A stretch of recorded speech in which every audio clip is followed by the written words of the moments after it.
महाराष्ट्र के बुल्ढाना जिले से दलित युवक पर अमानवीय अत्याचार की चौंकाने वाली घटना सामने आई।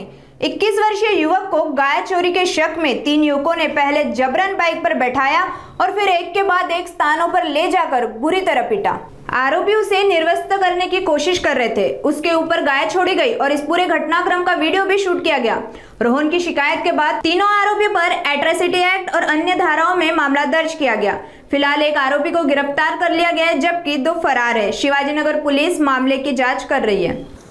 या प्रकरणामध्ये संशयावरून मारहाण केली आहे या तक्रारीवरून रोहन पैठणकर यांनी जी फिर्याद दिली होती त्या फिर्यादीनुसार आपण शिवाजीनगर पोलीस ठाणे येथे गुन्हा दाखल केलेला आहे।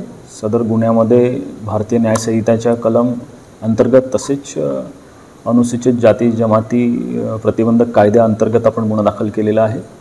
मुख्य त्यात 3 आरोपी आहेत, त्यातला एक आरोपी आपल्या अटकेत आहे, त्याचे 3 दिवस PCR देखील आपल्याला मिळालेला आहे आणि बाकी 2 आरोपींचा शोध मोहीम चालू आहे। लवकरात लवकर त्यांना ताब्यात घेऊन अटक करण्यात येईल। बाकी तपास सुरू आहे।